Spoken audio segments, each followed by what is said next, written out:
bit of narration. I'll do a bit of narration as you can see for yourself. For the qualitative, um, Haley and Jen went through, all the open-ended. We had an open-ended field for each question, and they just did a summary overview of some of the things that stood out to them. Again, the raw data is available to you if you want to look through uh, the other um, the other qualitative data that was put in the open fields. So on the post-secondary planning, you can see a good bit of positive agreement on that. There are uh, concerns that the task force has raised before about who's doing the advising and making sure that they are qualified to provide the best advice. And some recommended having even more touch points. We can go on to two. Again, a lot of positive response on the capstone project, but some flagging the concerns about the amount of time that it would take for both students and staff to put that together during a crowded 12th grade year for many. Go to the third.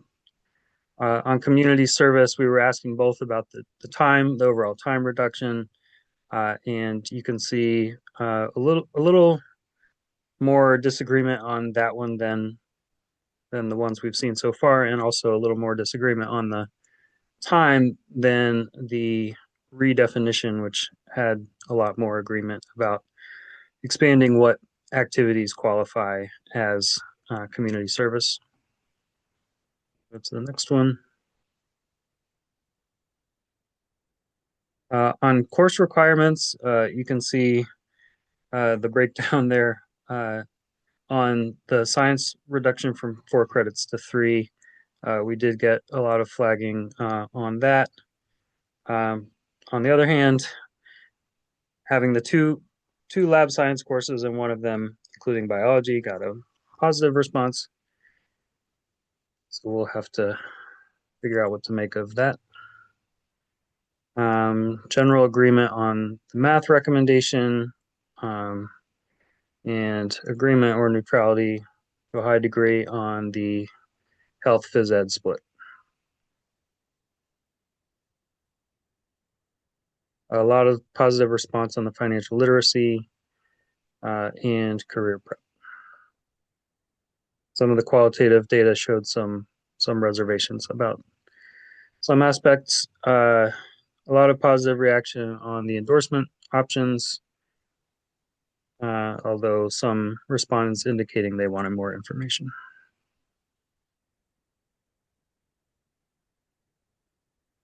Then on the practical studies diploma, I think we see a stronger block of neutral on that than many of the other ones. I think that's in part a reflection of just how complicated and how much depth there is to that topic that we couldn't really put in the survey so well. So maybe reflecting a lot of questions. And then we've heard concerns all along the way about the post-secondary options for students if they were to receive a practical studies diploma. And so that was reflected in the qualitative data as well.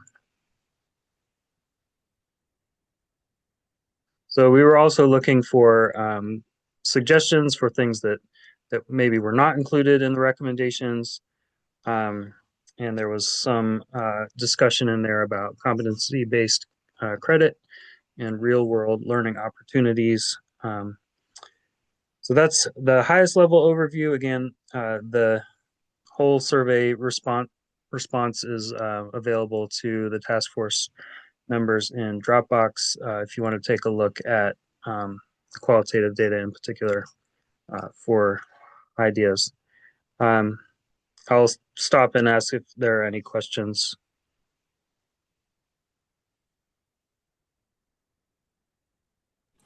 Yeah, go ahead, Kathy.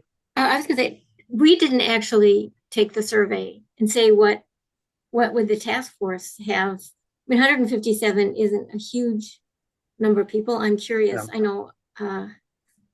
So anyway, I would be curious where we would fall and the communities that we've interviewed on those questions.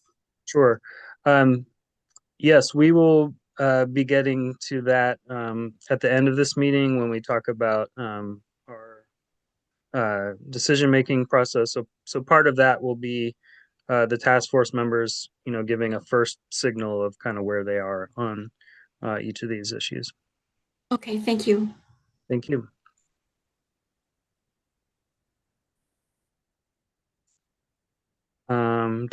Dr. Ramamurthy, go ahead. Oh, Dr. Henderson, how are you? Quick question about Hmm. the qualification of the advisor for the capstone project. Hmm. I'm sorry if I missed this. Is the capstone project discipline based or is Um, it? so for clarification, the comments about that were not about the capstone, but about the touch points, the post-secondary planning touch points. Okay. So that was the part about qualified advisors. For the capstone project, OSSI's proposal is not prescriptive about which discipline or where that might sit in terms of being attached to a course or otherwise. It's kind of left open at this point. Yeah. Okay. Thank you. Thank you for clarifying Yep. that. Thank you. All right, so we're going to turn now to our discussion about CTE, and I'm going to turn things over to Representative Thompson to guide us through this portion. All right. Good evening, everyone. Um, I am not an expert on CTE, but I am an expert in being excited about great information. And so I'm super excited about the panel we have before us, just so we're on the same page. OSSI does have a definition for CTE. I know I've heard from a lot of folks in our community. They have a lot of questions about CTE, and often we hear from folks they don't think we either have CTE or they don't think we have enough CTE. And in many ways, it's because we are either not using the same definition, and in some ways, we need to just do a better job of raising awareness about what's offered across our city. So to make sure that we are make sure we know exactly what we mean by when we say CTE in the OSSI proposal. CTE, the CTE endorsement covers a student who is interested in pursuing a CTE path, and that makes sure they will have the opportunity to earn recognition on their diploma for the following components. Completion of an OSSI approved program of study as listed in the program of study matrix. We do have 41 OSSI approved CTE programs of study, completion of an internship, apprenticeship, certification, or other work-based learning opportunity. Substitutions can be made following the OSSI approved list where available. Hey, Kathy.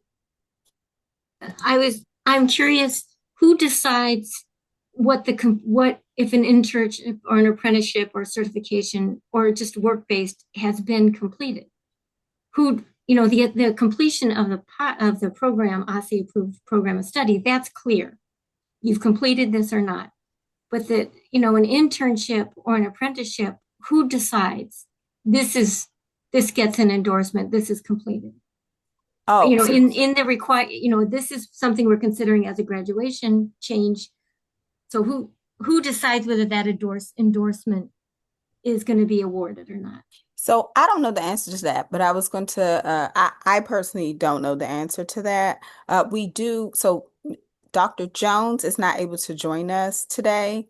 However, we do have guests from OSSI who are joining us today who can better answer questions. Um, and I know Candace is here. I know, who else do I see here? Killen is here. And I'm actually going to turn it over to them shortly. We also, we're going to have um, Mr. Branch from IDEA but he wasn't able to join us.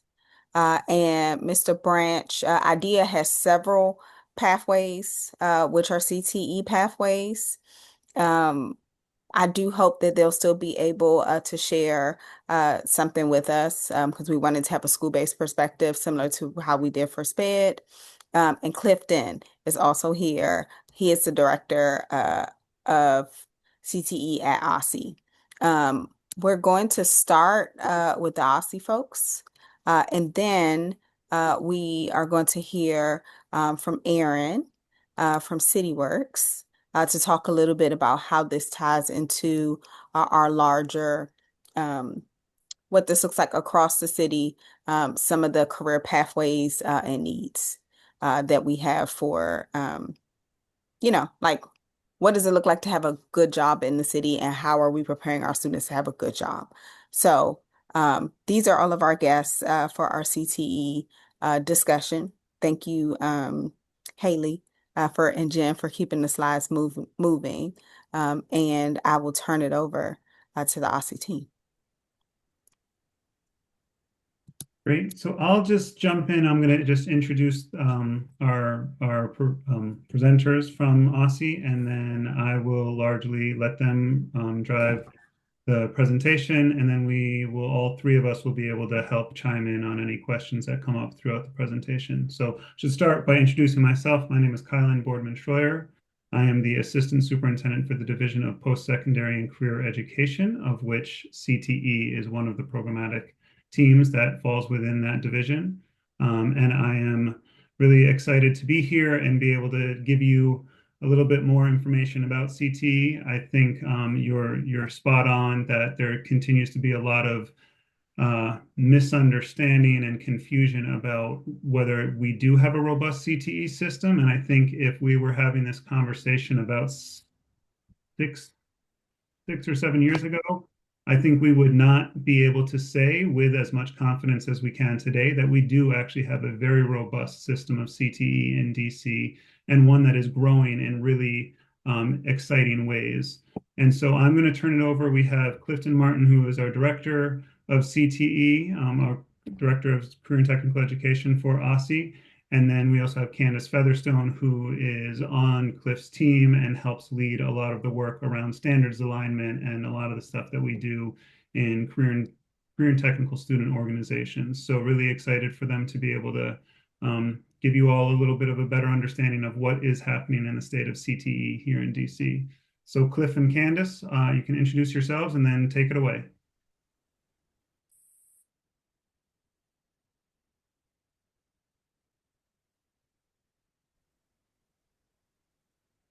Are you there? Cliff was going first. Where'd Cliff go?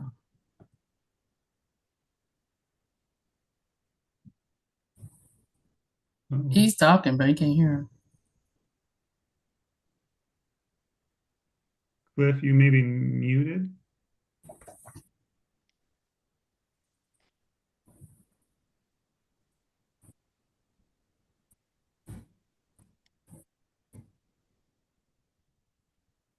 Uh-oh. Clifton, are you calling in? Because I see two accounts. Yeah. And he got on his headphone. Mm. I've sent the message asking him to unmute.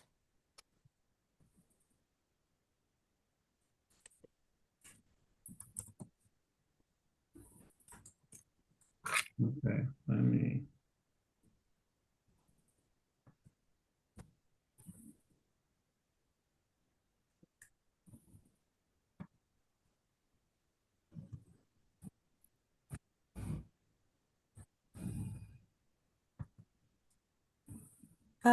I don't know if Candace wanted to go ahead and introduce herself while we're getting the audio ready.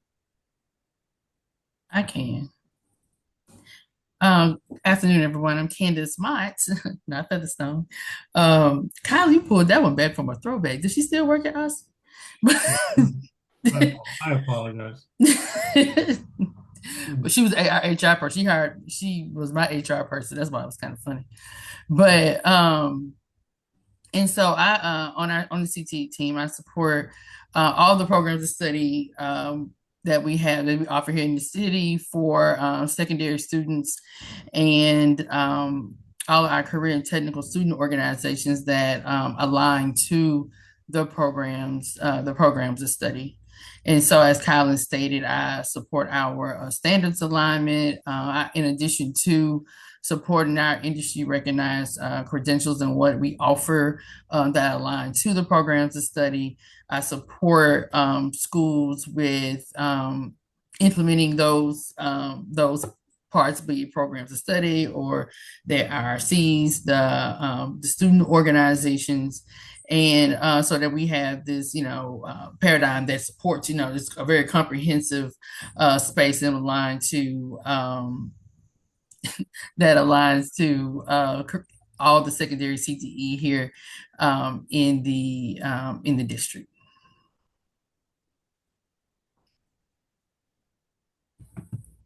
All right, Cliff, are you with us?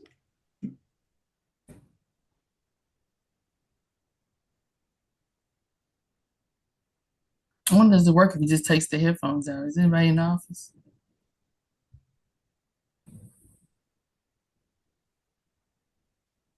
Well, we might need to, Cliff, please keep trying to to come in here, but Candace and I might need to help keep things moving in spite of Cliff having some technical difficulties. Cliff loves data. This is his jam, man. I know he wants to do this part.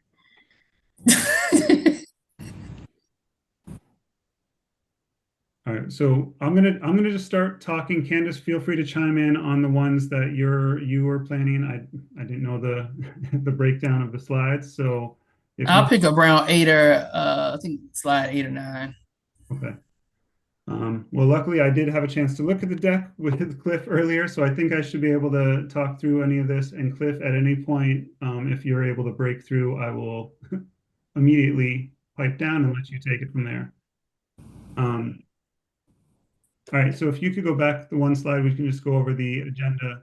So we're going to talk a little bit about CT by the numbers, looking at what we have seen, what kind of growth we've seen over the last several years in terms of student participation, looking at LEA and school participation in CTE, really trying to get a better understanding of what it means to be an approved CTE program of study and what the course sequence structure looks like for programs of study. Then looking at the value add of CTE, specifically around industry recognized credentials and internships. And then we will go a little deep into the advanced technical centers, which are a new component of our CTE system. And when I say new, I mean, within the last 4 years. But they are seen as sort of the cherry on top of a very strong CTE system. They are not supplanting our incredibly important school-based CTE, but are just supplementing what we offer in our school-based CTE programs. So next slide. So CTE, this is, I think, part of what people, some residents, probably not all residents, but some residents sort of struggle with is that CTE is it is the evolution of what used to be known as vocational education. And a lot of people are still looking for that traditional vocational education. They're looking for that language of voc ed. But that has shifted many, many years ago. And we are now looking at a career and technical education system, which looks at a multi-year sequence of courses that combines core academic and technical knowledge to provide students with pathways to post-secondary education and careers. You see these 3 little badges or whatever you'd call them, images on the bottom. We make sure, and this is baked into the federal Perkins law, which governs all of our CTE funding and our CTE system here in DC and across the country.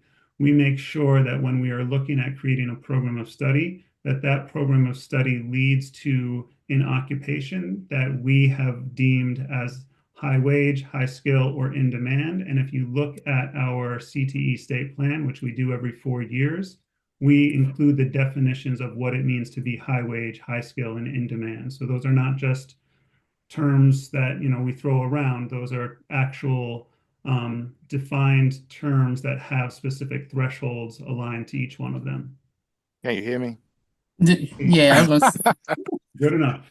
I apologize. I could hear you. I couldn't hear. I'm so sorry.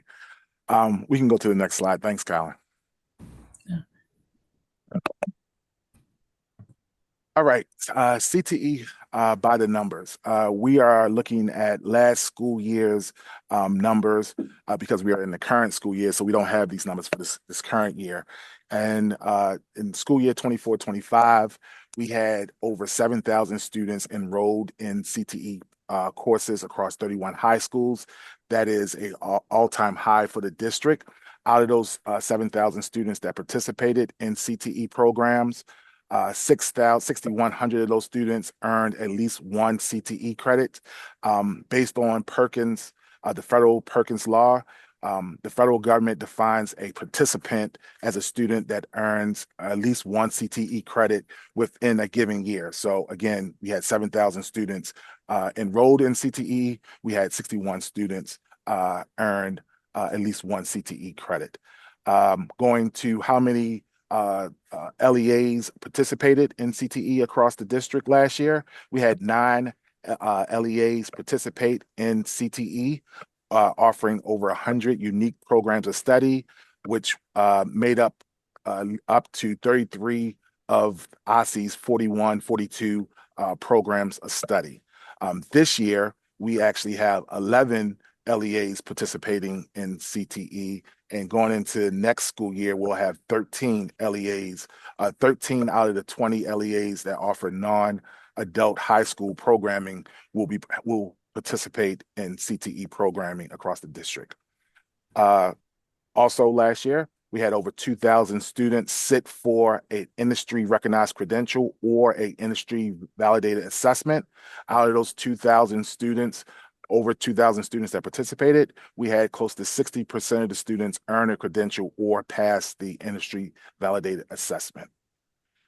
We are very excited about all the great work that's happening at our Advanced Technical Center.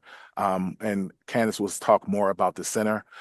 Last year, we only had one center open last school year. We opened the second one this current school year, but last year we had enrollment of 277 students across 22 high schools across the district that participated at the Advanced Technical Center. Those students participated in nursing or a cybersecurity pathway.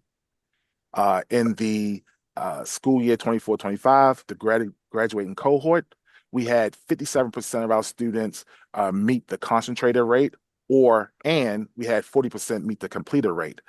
For those who don't know, in DC, we define a concentrator as a student that completes at least 3 courses in one of our in a given pathway.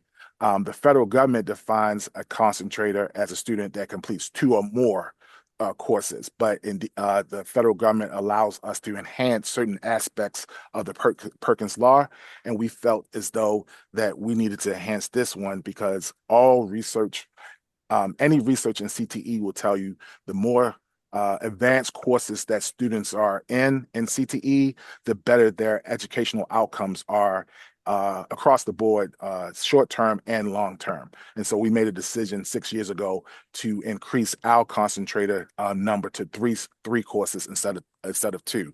Both the 57% rate and the 40% completer rate, which means students completed all 4 courses within a given pathway, are historical highs for the district. I can tell you, at least 6 years ago, our concentrator rate was beneath 30%, and we didn't even track the completer rates because the completer rates was probably under 5%.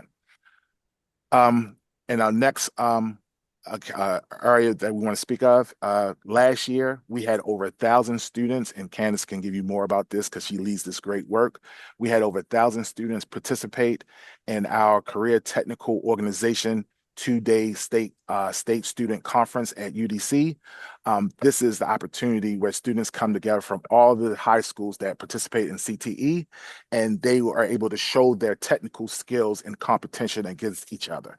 It's a great experience for our students, And those students that do well at our state conference, they go on to represent DC at the national conference. And over the last several years, our students have done a great job representing us at the national level. Outside of overseeing and having oversight of the secondary CTE programs in the district, my office also has oversight of the CTE programming at UDC Community College. And as of last year, we had over 2,000 post-secondary students enrolled in CTE courses at UDC CCC, and at least 1,800 plus of those students earned at least one college course credit in a given pathway. And so again, and these also are record numbers for the district.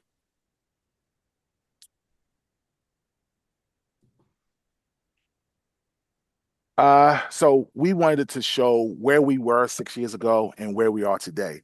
A lot of people will tell you that we've kind of gone through a renaissance in the district as it relates to CTE, and it technically started in 2019, 2020 school year. That was at that point, we had new leadership in the CTE department at the state office and new leadership at the CTE department at DCPS. And I think prior to this, OSSE primary focus was to ensure that we were compliant with the federal law. But we really didn't spend a lot of time on the infrastructure or the ecosystem, the true ecosystem of CTE. With new leadership, and I will say that I was one of those leaders at DCPS at that time, we came in and we actually said we should do better and we can do better. So looking at how we were back then, we had enrollment of about 3,500 students. Yeah, about 3,500 students enrolled in CTE programs. And as of last year, that number had doubled to 7,000. In only 6 years, we doubled that into 7,000. And participants, again, participants are students that earn the CTE credits in a given year. In school year 1920, we had about 3,000 students that were identified as participants. And as of last year, we had 6,100. Again, we doubled the number. And also you can see the breakdown between DCPS and public charter schools.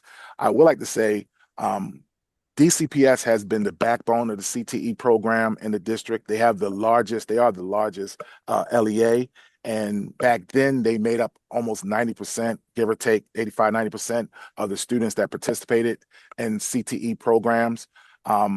One of the things that OSSE has done over the last 6 years, and it has made an assertive effort to make sure that we gave access to all public charter LEAs. Well, all LEAs have access to CTE. Back then, we had about 4 LEAs, including DCPS, participate in OSSE-approved CTE programming.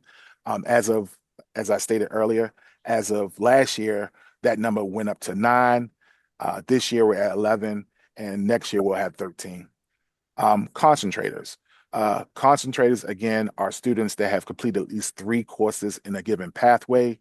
As of in school year 1920, we had 679 students that were identified as concentrators. As of last year, we almost had 2,000. We were close to 2,000 students that were concentrators. And again, this is very, very important.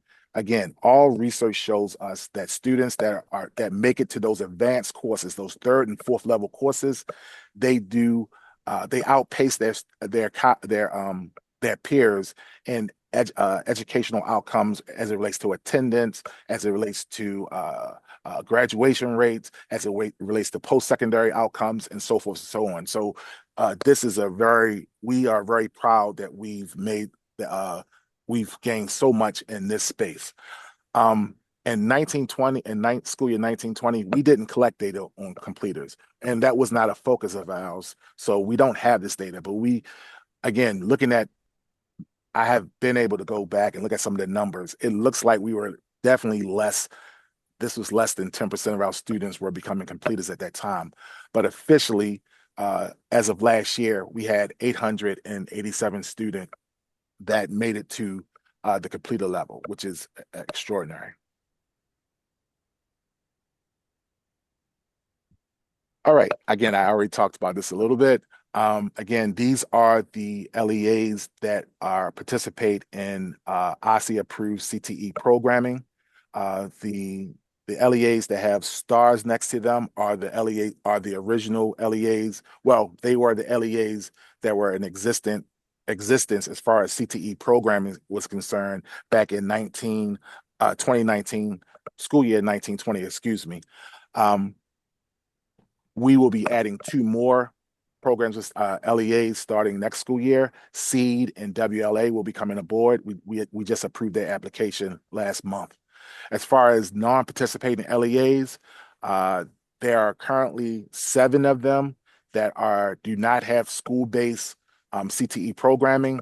Out of that 7, 3 of them do participate in OSSI approved CTE programming. They just don't have school-based programming, but they participate in the programming through our Advanced Technical Center, the ATC. And again, Candace will talk more about that in a second.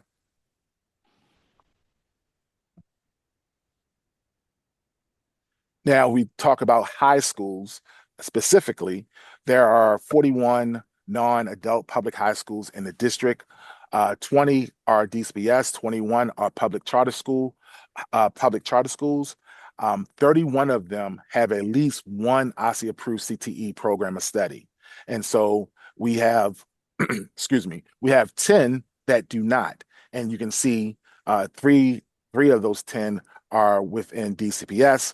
7 are public charter schools. Out of those 10, again, 4 don't have them, but they either participate at the ATC or one is coming aboard. We just had conversation with Bard, which is a DCPS high school, and they will be coming aboard. They're interested, and we're working towards having them coming aboard next school year.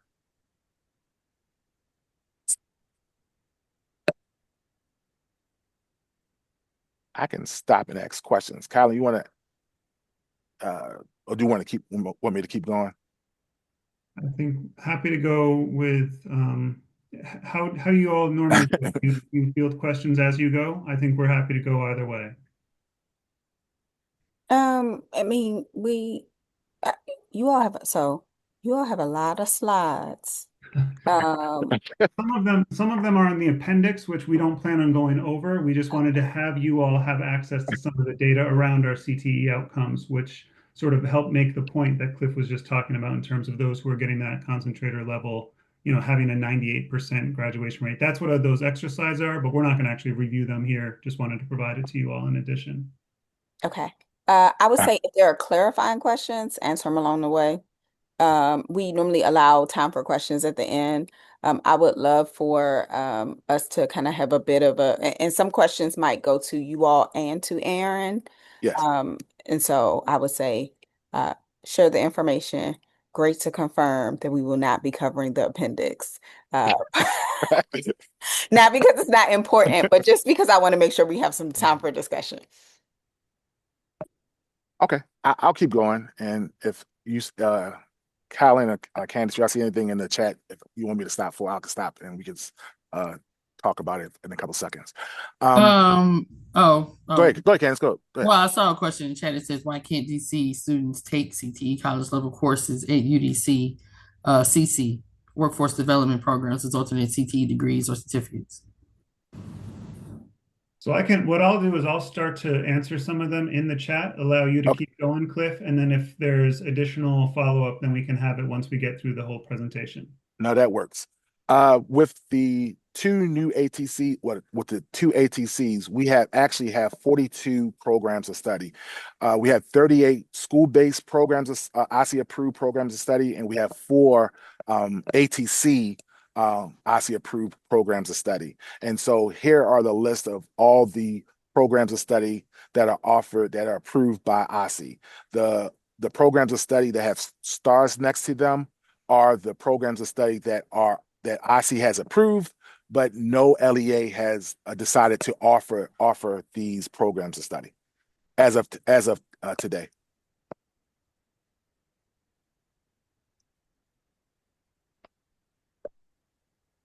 And now I'll pass it to my colleague, Candace Mott.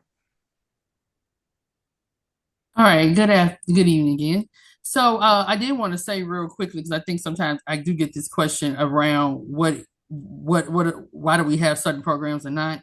And so I know Kylan started the presentation talking about the badges, the in demand, high skill, and high wage.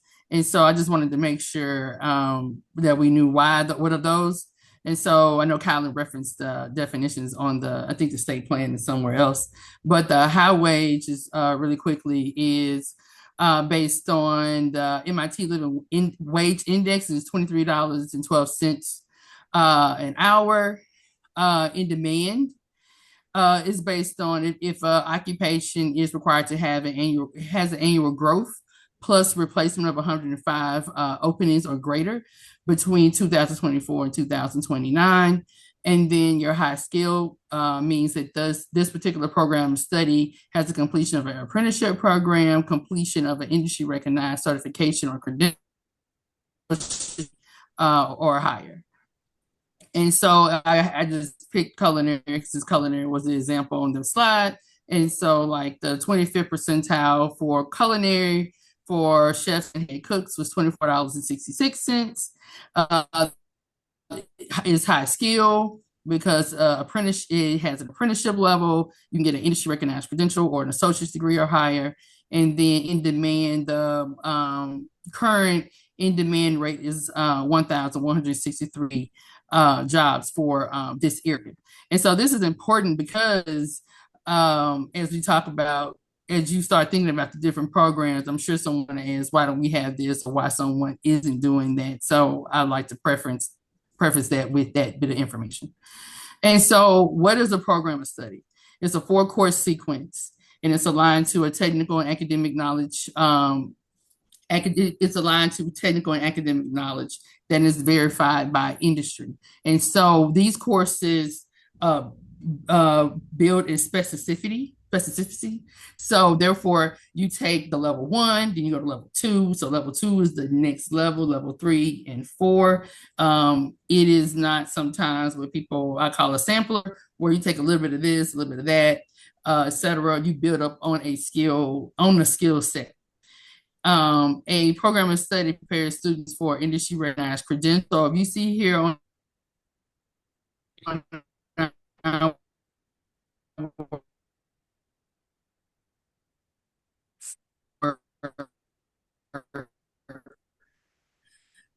chart over here, for example, you have your national manager, personal as well, or start.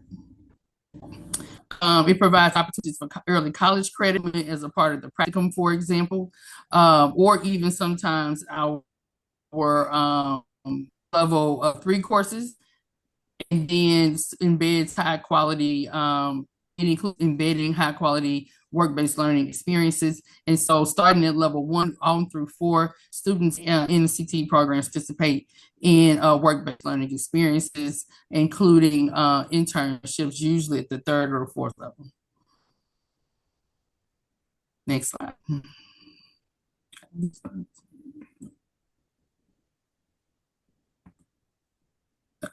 Okay, I was like, can I do it? All right. So the upper level course flexibility, I kind of already mentioned that the 3rd and 4th level courses in a program of study, they're designed to expand the knowledge and skills mastered in the previous 2 courses. And again, so these courses build up towards accommodating the skills. And these upper 2 level courses can be an apprenticeship program, a pre-apprenticeship program that's the equivalent to the CT's 3rd and 4th level course standards. So when we talk about standards, all of our programs of studies have course standards that are from level 1 to level 4. And so anything that the students participate in or do, be it an internship, a school year apprenticeship, a school year internship, or dual enrollment course, has to align to those course standards. And then the 4th level courses offer the greatest flexibility. So someone, if I know Cliff mentioned the ATC, but we are also working on opportunities for students to take, fourth level courses at universities as well. And so this can also include that. It can include a capstone experience. It can include specialized advanced coursework, like an AP level course, which they're expanding into career ready courses. And again, in addition to dual enrollment or early college aligned class.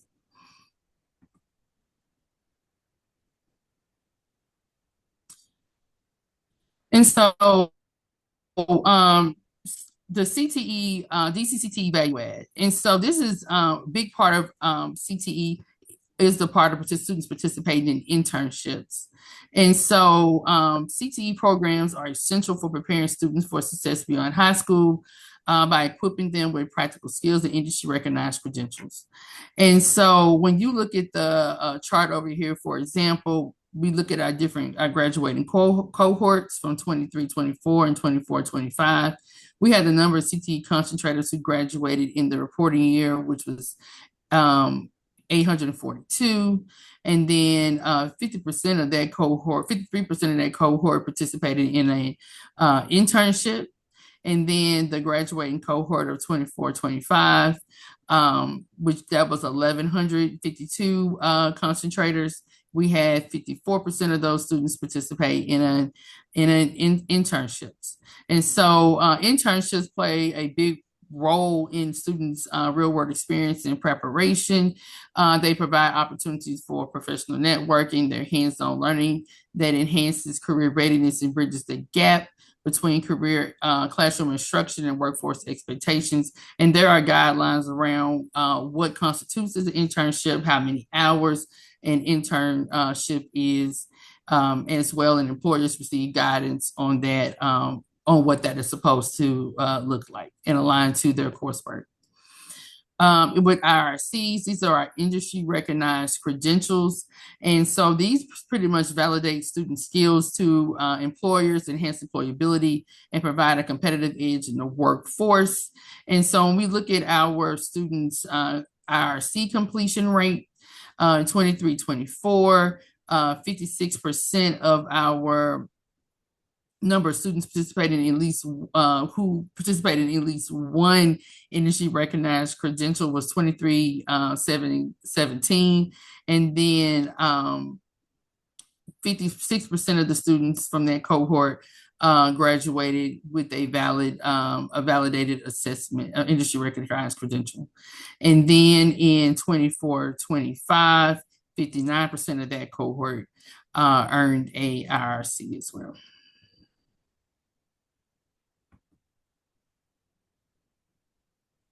And so internships, as I mentioned, internships do have a guidance and requirements.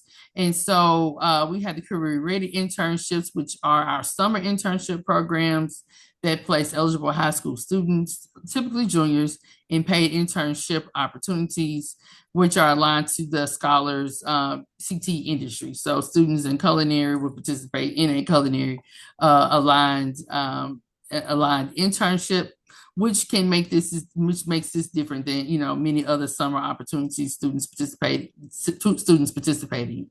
They may work up to 25 hours a week for 6 weeks over the summer and are paid $17 an hour.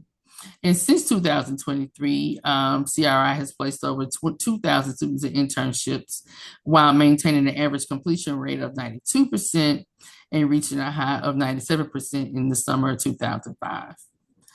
And then we have the advanced internship program, which is our academic year capstone internship that places high school students who are enrolled in their fourth level course in an approved CTE program of study in paid credit bearing internship opportunities during the school year, which are aligned to the Scholar CTE program. So this is different. I know some of us, like people sometimes talk about co-op or work study or things like that they did in high school. This is different because it still is aligned to the students' coursework and not just an employment opportunity.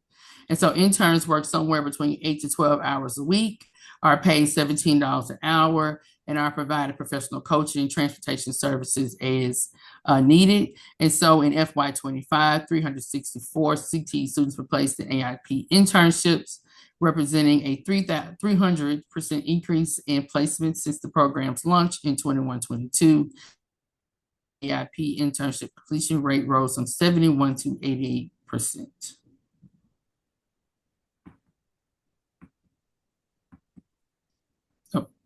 All right, moving on to the Advanced Technical Centers, or the ATCs.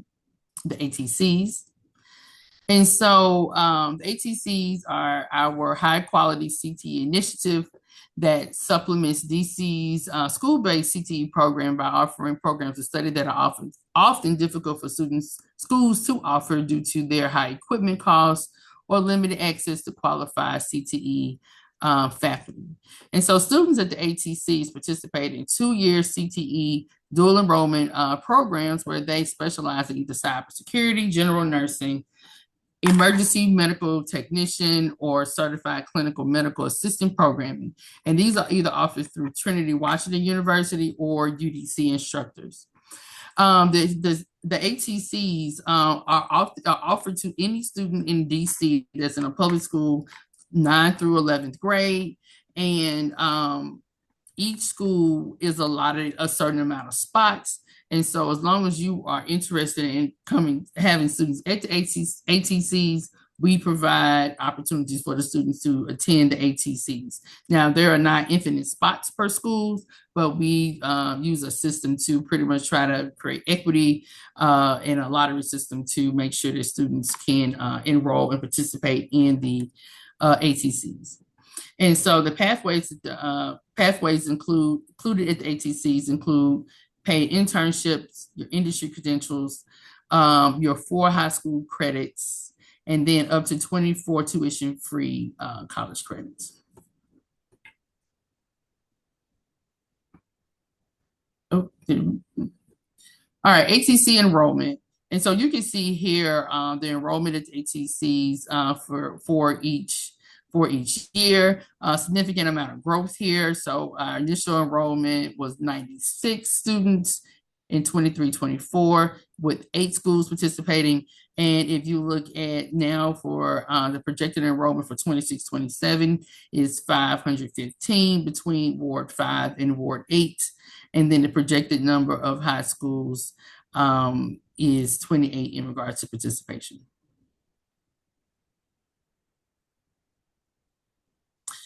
At the Ward 5 ATC, we offer the program. We offer general nursing and we offer cybersecurity. And so here are the classes that are offered, the course sequence for general nursing at the Ward 5 ATC, which is Principles of Health, medical term. They take 2 courses of anatomy and physiology. And then students also have the opportunity to get their certified nursing assistant license. And then for cybersecurity, students take fundamentals of cybersecurity, the internet networking technologies course, digital forensics, and the network defense counter measures.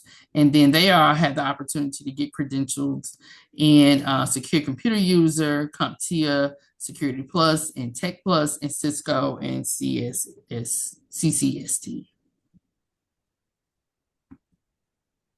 For Ward 8, the course sequence we have for EMT is psychology, again, medical term. They take anatomy and physiology, a little different than the general nursing where they get into law and ethics for allied health, and then EMT 1 and 2.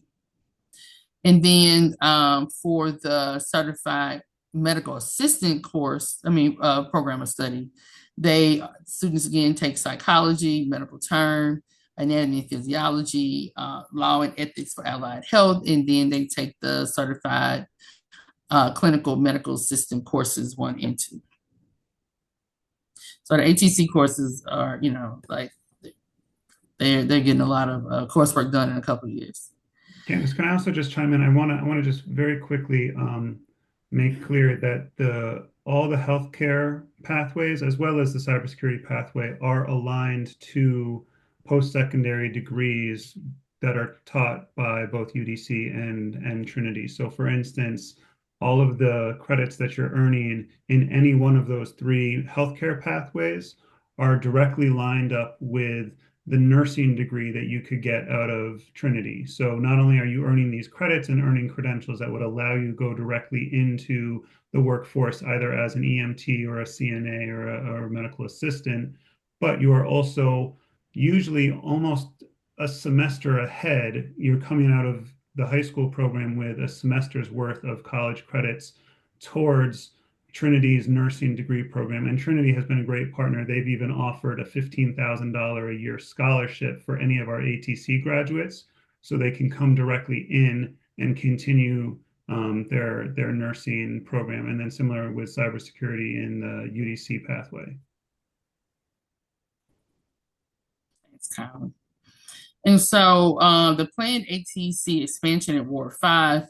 And so thanks to the local funding and our previous U.S. Department of Education's Career Connected School Grant, OSSI was able to sustain and grow the ATC programming, increasing the number of students served from 191 in its 23-24 to 310 in 25-26, which is maxing out our current our current capacity.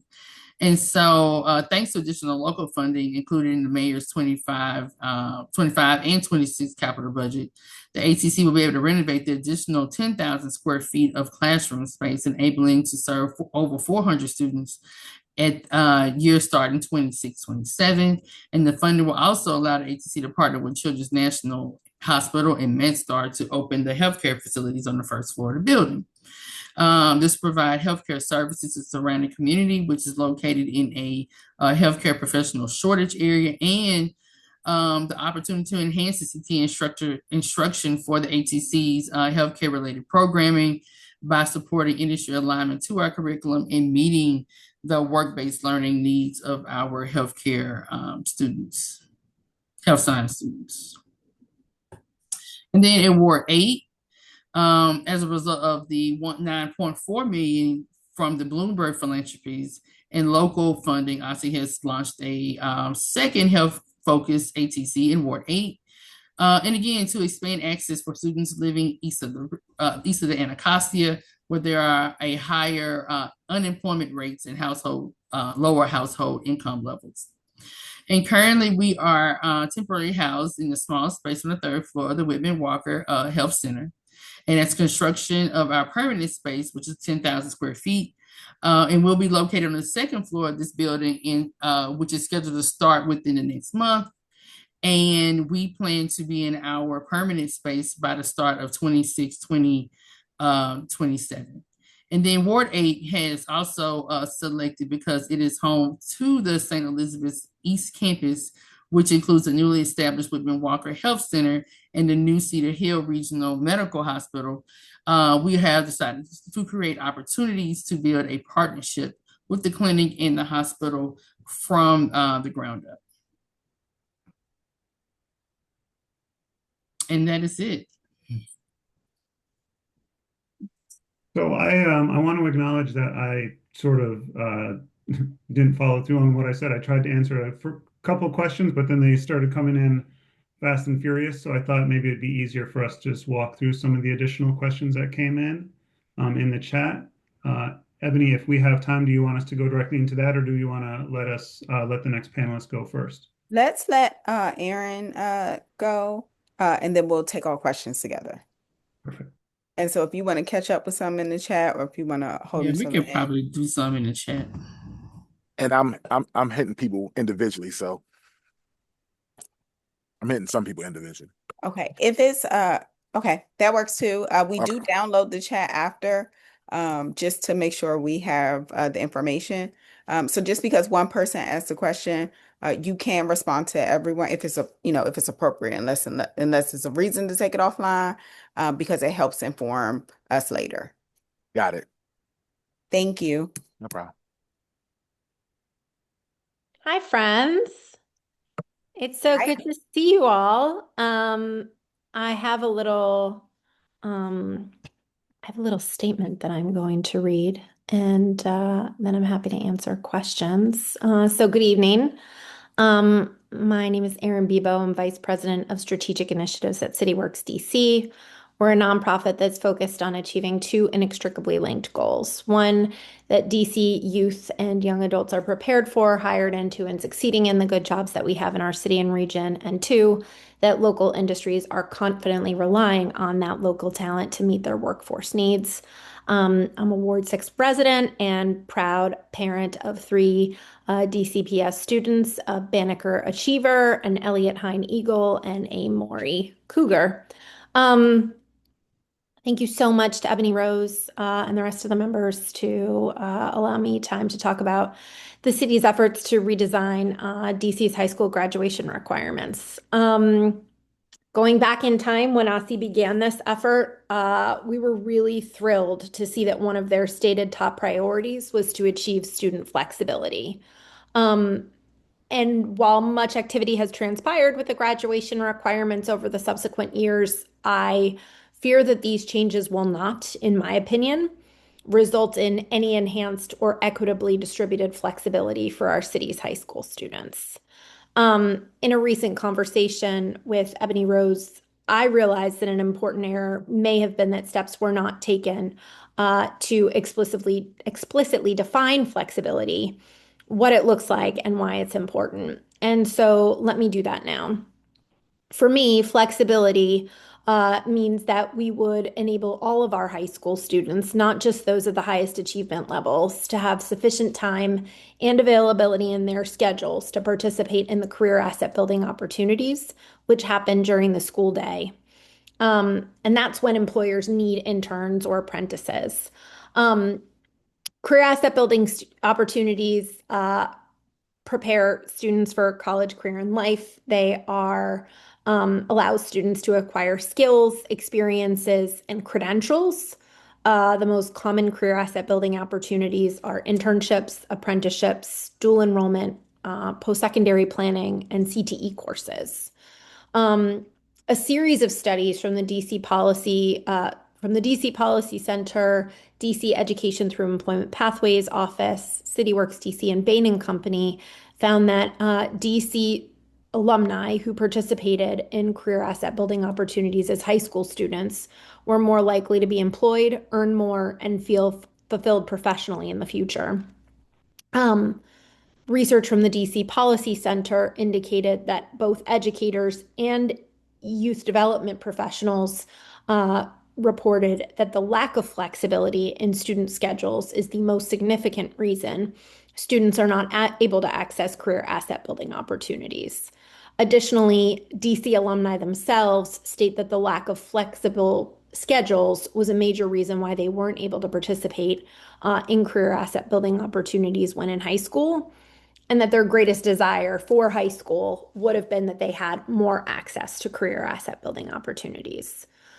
Needless to say, and I say this both as a practitioner and as a parent, we all want students to be able to participate in these opportunities. And yet, because of the strictness of how our graduation requirements are designed and the number of specific requirements that every high school must provide, many students cannot participate because they don't have sufficient time in their schedules to do so.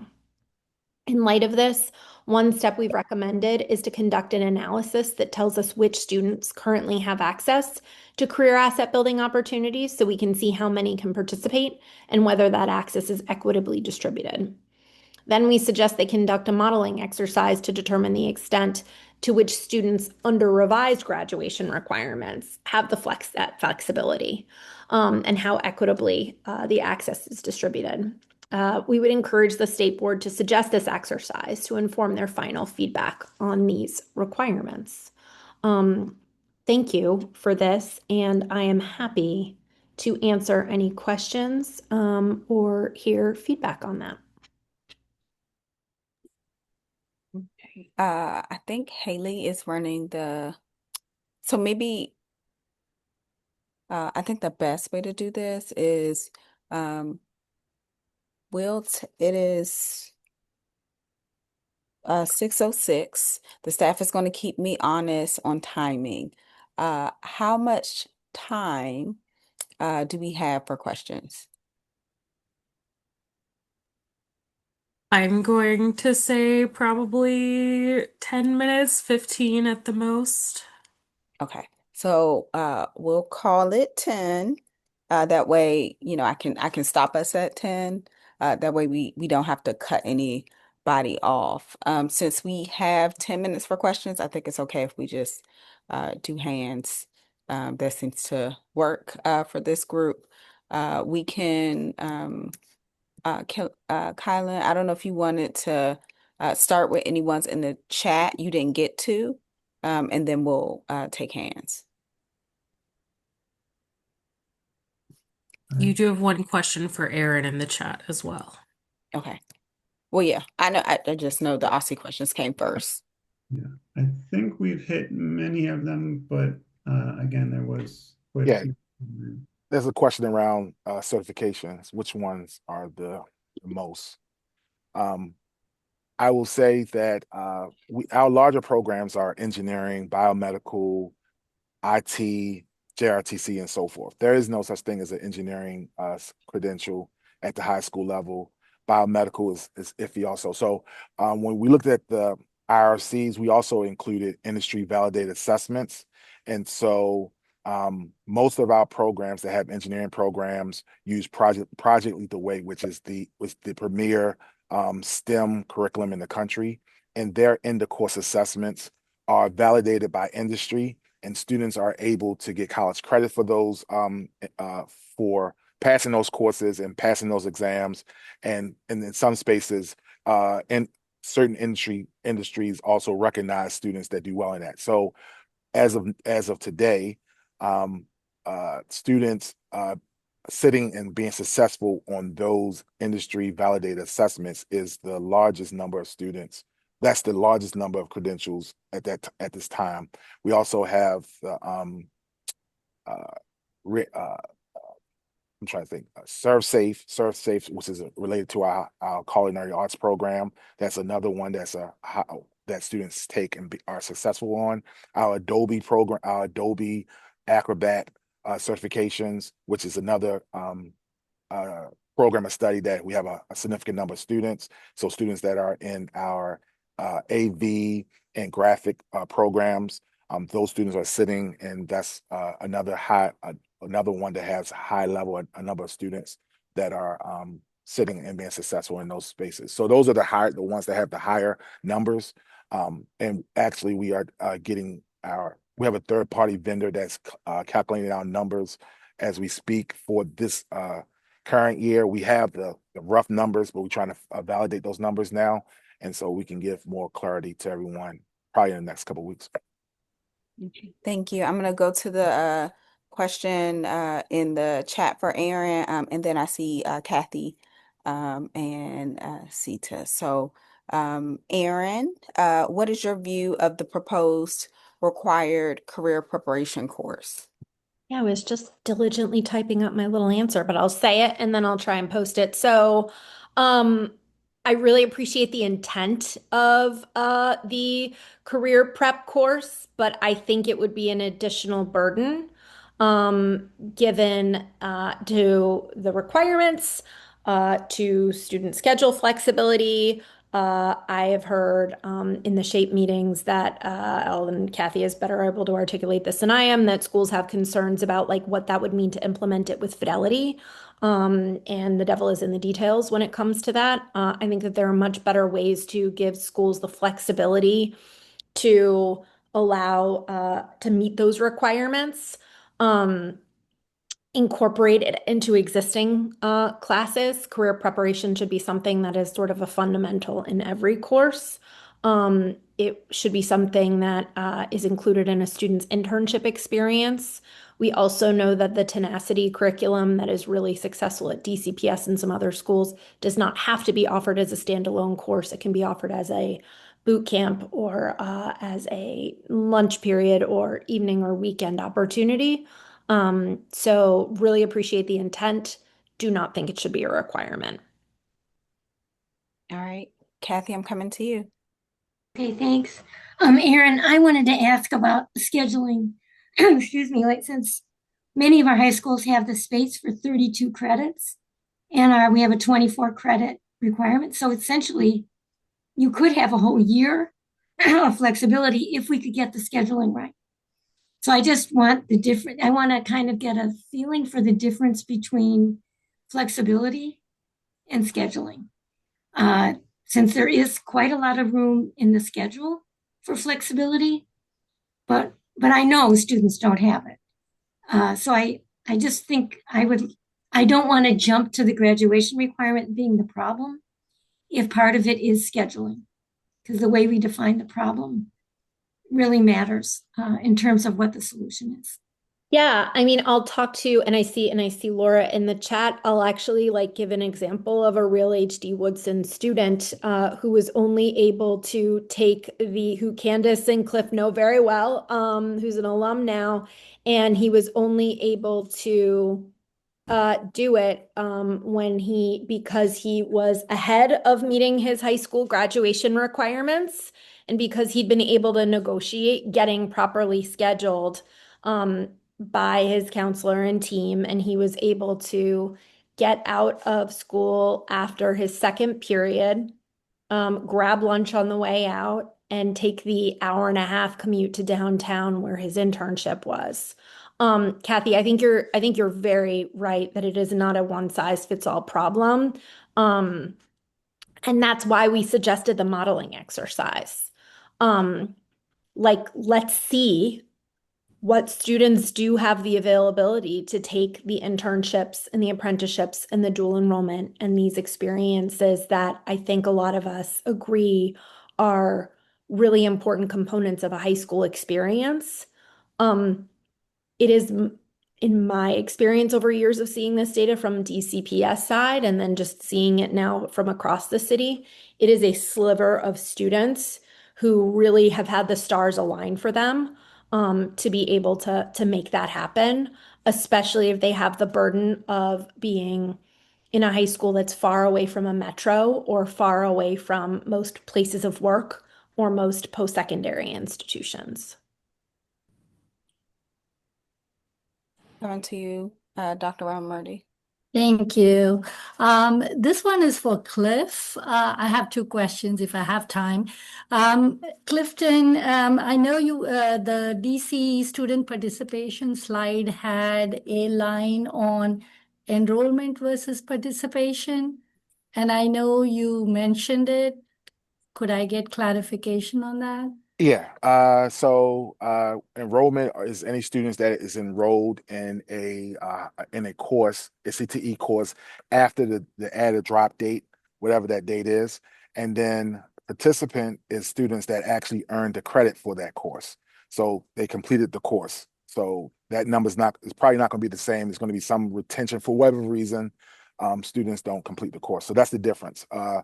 The Perkins Law defines they define what a participant is, and they define what a concentrator is. Enrollment is a definition because you need to know those students that don't complete the course or who don't pass the course, they're still part of the CTE, and we still have to have resources to support them. So we have to know what that number is. If we just looked at the participants, there's a group of students that we wouldn't identify, but you are supporting through those programs, and so you need to know what that enrollment number is. Okay. And one more quick question for both you and Kylan, I believe. I don't know how challenging this is, but you may be already tracking data of what percentage of the DCCTE students are going on to post-secondary education. Yeah, I think Colin put it in the chat. But on average, over the last several years, students that participated in CTE programs who've made it to the concentrator level, they have gone on to some type of post-secondary option. And the data that we collect, the only two data that are valid that we could collect is either going on to post-secondary education, 2 or 4 year college, or the workforce. With that, we have tracked it at 80%. So about 80% of the students are going to either 2 or 4 year college or employment. But most of those students are going into 2 or 4 year colleges. Oh, that's wonderful. Thank you so much. Yes. And one thing that I just want to add to that, to the response I put in the chat too, we are really excited about the DME's new education to employment data system, because we know that we are missing students who are maybe going into apprenticeship programs or going into, DOES job training programs. And we also know that, for federal reporting, right now we're only looking 12 months after completion, after high school graduation. We really want to be more longitudinal. We want to see what are the early career outcomes that are coming out of that work. So we're excited by the Education through Employment Data System. One of the very first projects that they're going to be taking on is going to be a more robust longitudinal look at what's going on with our CTE students. So excited to be able to share that once we get through that project. And Candace, is this a hand in response to, or This is in response to the point five course conversation. Because one, yes, Aaron referenced one of our kids, and we were that was what, oh my God, my baby's a 25. But but as a parent too, I just had a senior to graduate from McKinley, and they have to have 28 credits. And that was a lot to do. I just can't imagine anything else required. Because I think also too, one, giving requirements to certain schools, and it does become like certain schools have certain things going on, right? Be it double blocking of courses, be it like McKinley and Banneker have additional coursework and all these different things like that. They sometimes lose choice. Like they lose that thing of being a kid, right? Like I want to do this program. I want to be in CTE. I want to be in IB. I want to be in X, Y, and Z. And then I had to do 0.5 here. I got to do another credit over here. And eventually it becomes everything that about my high school day I didn't choose in a way, and so you do want to provide an opportunity sometimes to have some flex, some choice, in addition to again participating in, because even my daughter, the way they built their schedule, wasn't able to do a school year internship. She did a summer internship, but she wasn't able to do a school year internship because of how the schedules were, and their course requirements. And so those are the kind of things to think about, because I do think also too that your dual enrollment, your internship space, and all of those things are also important to a student's a student experience. And I do agree with Aaron too, where those professional tenants should be more embedded in throughout the day versus just being concentrated in one space. thank you, Laura? Yeah, so I think that we have to all be like really honest here about some of what's going on in DCPS, and it's not scheduling.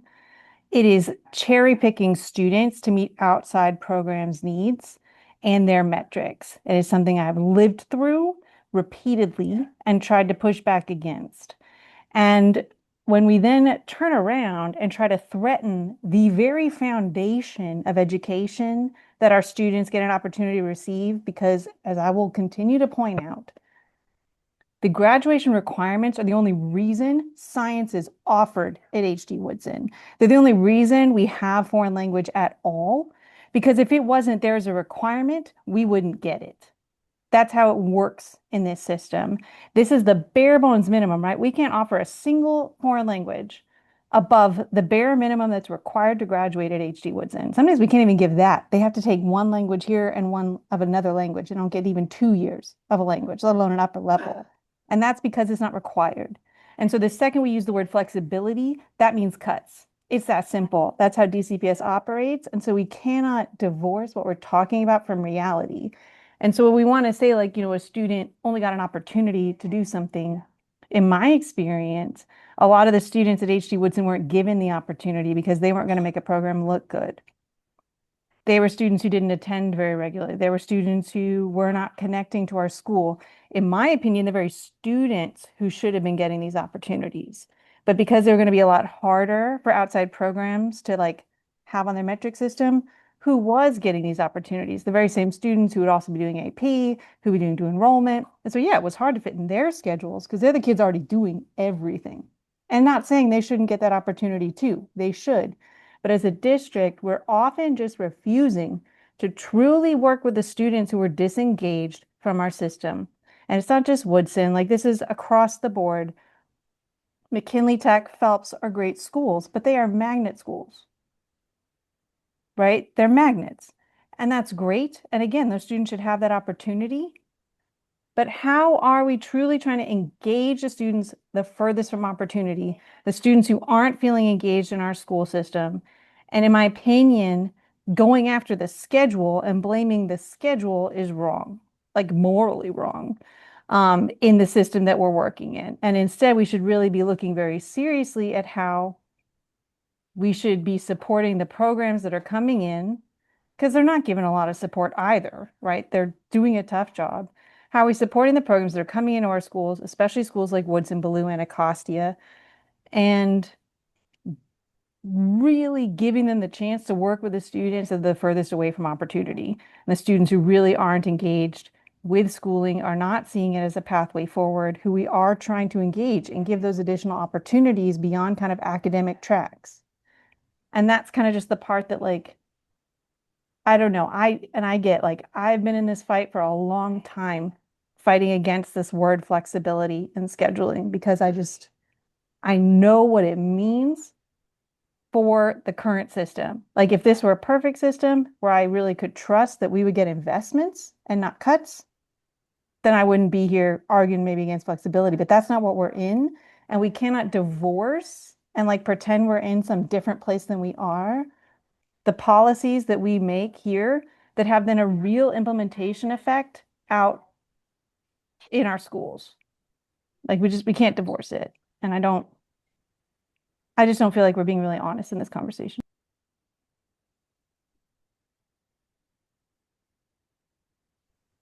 Okay.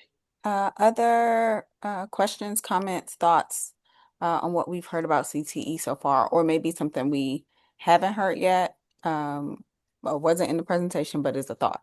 Bridget. Hi, I have lots of thoughts. Regarding CTE, one of the things I always notice as a college and career advisor practitioner in Northwest, certain opportunities came to those students, to my students. They got to do all kinds of awesome things. And then there were other programs that didn't exist in Northwest. They only existed in Ward 7 and 8, sometimes Ward 5. And I often am concerned about the number of programs that are being touted as we're providing students with so much opportunity so that when they graduate, they have their, I don't remember the gentleman's name. He had a fancy name, basically a food handler's certificate, which you can get. My son did it recently over a weekend course so he could work at Costco while he's saving money for grad school. It didn't take a semester to get a food handler's license, students getting their CNAs and EMTs so that they go into careers making $30,000 a year, which means they can't even afford to live in the district after they get those jobs. And I feel like some of the CTE talk is really about the industry needing people to do not no skill, but low skill work. And I didn't see a whole lot. And I heard the talk about cybersecurity and all these like things. And I'd love to see the numbers on the actual number of students who are able to complete those programs. The truth is, the District of Columbia has a fantastic organ in the University of District Columbia and its workforce development programs that offers a range of CTE programs and job placement programs. But for whatever reason, the District of Columbia University does not allow students to take any courses at their university until they have a full high school diploma. And they're missing a tremendous opportunity because in all the surrounding jurisdictions, PG, Montgomery, Fairfax, those students can all go to Nova and PGCC and Montgomery College when they're in high school and earn and have their way closer to getting RNs versus CNAs, able to become paramedics versus EMTs, able to get higher level, even onto associate degrees for those that choose to go on. And I remember as a 12th grade administrator, my kids begging to be able to go work for one of the internship programs because they were getting paid. And when you have families of kids who don't have a lot of money and you're offering them money instead of high school. And I had kids who didn't care that the schedule wasn't flexible. I had a student graduate in summer because he left the building every day to go to Genesis Works to his internship, even though the school had told him and his family that he's missing a class. And in his mind, he did the math. I'll take the money. I'll do the class in summer school. It doesn't matter. So I just think sometimes being very careful about who are we really trying to help? Are we really trying to help industry? Or are we really trying to help families and students in Washington, D.C.? Thank you, Bridget. Um, anyone else? Last call on on this in particular. I'm going to just lift up one of the comments in the chat from a vet, and to kind of close us out, we are going to transition to talking about how we're going to take all the information we have heard and shared over the last couple months, and we're going to talk with you about how we're going to make some decisions. So all right, well, I guess we're just going into decisions. Henley said, let's go. I told the staff to keep me honest on time. So the last chunk of our meeting today, as you know, we decided that we do want to have at least one meeting in person. That will be our upcoming task force meeting. It will be in person, and it will be the time that we take to begin to say, okay, we've heard everything. What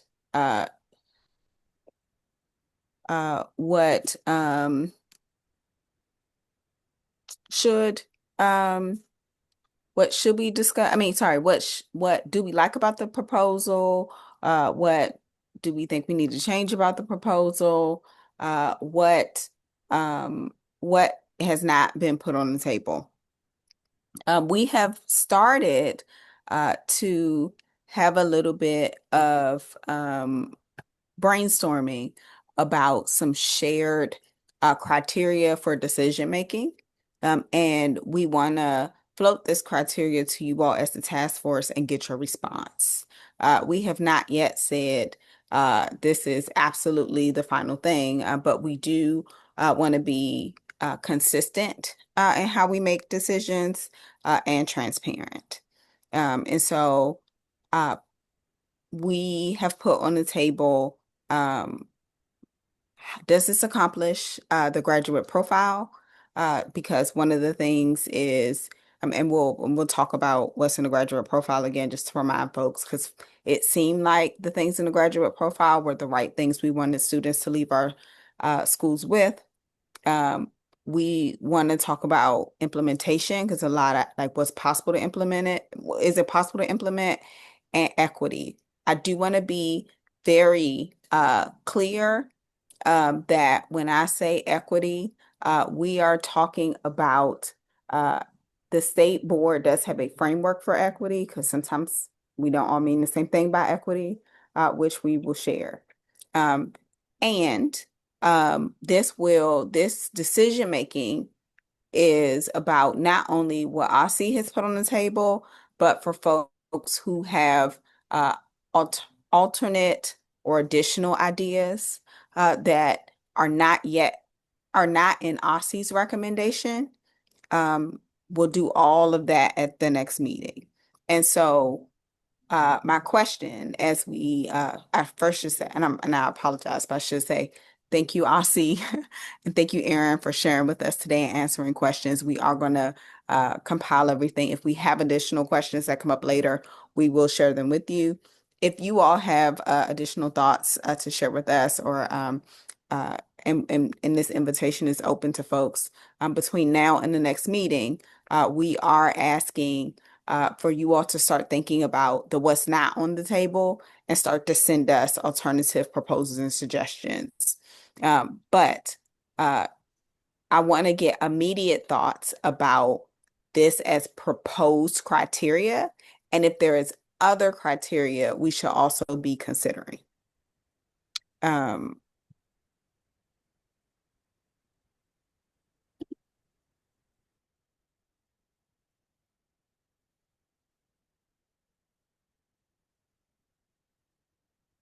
Haley's moving the slides around because I thought we were going to use a board for this. I think Haley's going to use the slide itself as our board. So Oh, okay. as people propose additional ideas, we'll put them up on the slide. Haley will put them up on the slide, and then we can discuss and kind of determine which ones we want to prioritize, or if there's pushback on any of these, we'll adjust.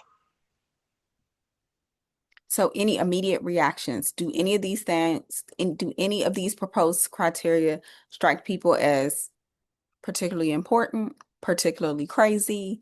Are there things that you're like, oh, this is a glaring hole in how we can center around decision making? And again, this is both on what we are responding to from OSSE, and as different task force members and others from the public put things on the table, we will use the same to evaluate those things. Feel free to either, if it's easier for you to put in the chat or to raise your hand, and I can call on folks. All of that works. I see Kathy's hand. Thanks, Emily. I'm just trying to think how this works. Like, do we take like, okay, we're going to drop science, and then we go through, we go through the whole graduate profile and say, how does that fit? And some of us might feel like, well, it doesn't fit because it doesn't give you enough of an academic foundation. And other people might feel like, I can't quite see how it's going to work. Yeah. So let's, we are going to, yeah. So let's use it as an example. So we've talked a lot about the practical studies diploma. I would imagine that there are folks who say, all right, this is what we would like to see instead. We would look at both OSSE's proposal around the practical studies and say, all right, does this move us closer to what we want to see for students? Does this move us closer to the things around critical thinking skills? Does it move us closer to some of the things around, I can't remember all the things in the graduate profile, communication? Does it move us closer to, maybe we say yes or maybe we say no? Implementability, some of the questions that came up around, has this already been socialized? What does this actually mean, right? Like those are the things we would consider. Equity. I don't have the state board's equity framework memorized, but we would look at it and go, all right, yes, this is something good, or these are the things that would need to change to make it good. And let's say someone put on the table, okay, I want to see a different diploma for special education students that's not practical studies. We would go through and discuss and say, hey, does that meet this criteria?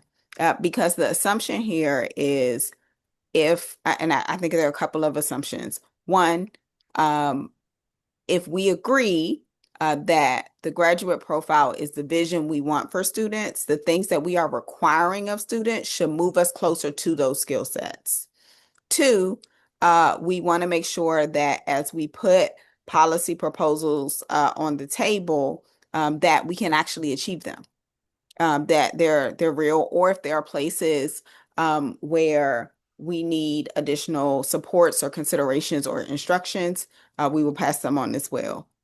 Three, we want to make sure that things work for all students, and in particular, students that our education system doesn't naturally work for, because maybe something is implementable for a handful of the most advanced students, right? That might not be something that we want to think about as a requirement.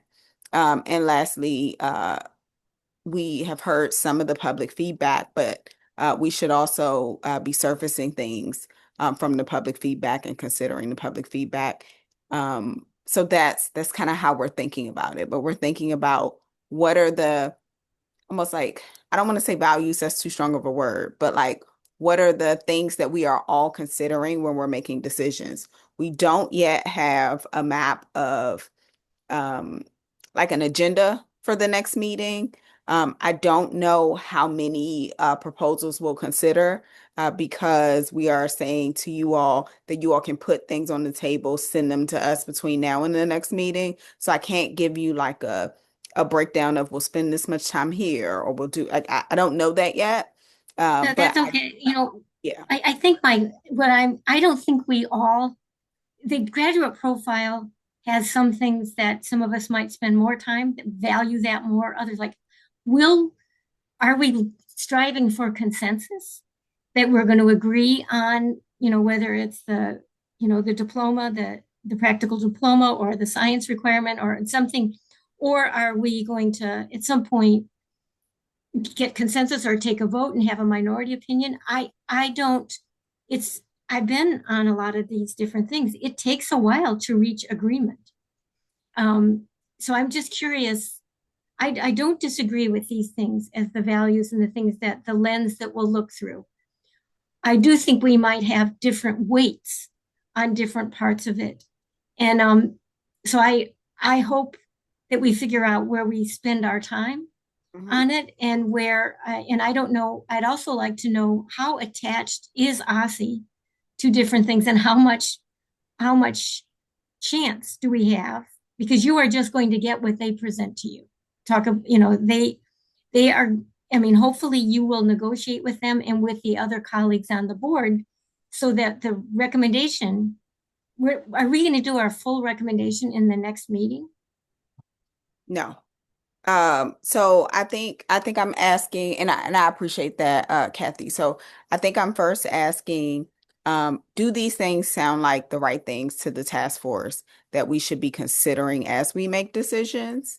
And we have not yet talked about like exactly how, like what that process will be like. I'm assuming, and we will talk about kind of as we go on, like, do we want to vote? But we are literally asking you all for feedback on what that should look like. And so the first step is, do these things sound right? But we have not made all of those decisions yet. Like we're not telling you it has to be a certain threshold. I will say, and Representative Henderson will correct me if I'm speaking out of turn, but we did look at the report from the last high school graduation task force, and they included, I don't think they were called like minority opinions or minority reports, but our goal is not we are assuming that there might be different points of view or maybe there's something that is like we should raise both of these things as option. So I'm not so sure we're saying that we're looking for consensus, but we will elevate things that where there might be, let's say, a split 50-50 or something, or a split. So we'll talk about that later, a bit later. We'll discuss that together. I want to go to Representative Johnson Law, and then I'm going to go to Bridget, and then I'm going to check the chat. Thanks, Representative Thompson. Laura put something in the chat that kind of goes to what I'm gonna say. She put in effects, and I was thinking about like outcomes, and I'm along the line of like, okay, like when we're doing this, are we giving this child with these recommendations the best post-secondary opportunity, whether that's college, whether that's career, like whatever it is, are we ensuring that our students have the best possible way to get to opportunity after school? Okay. Bridget? I have a question around equity. And I know you said that there is a board definition of it, because in looking at the presentation of information, I think we need to also keep in mind our students who are on the other end of the scale. And so sometimes, you made a comment earlier about like some kids can't access this thing.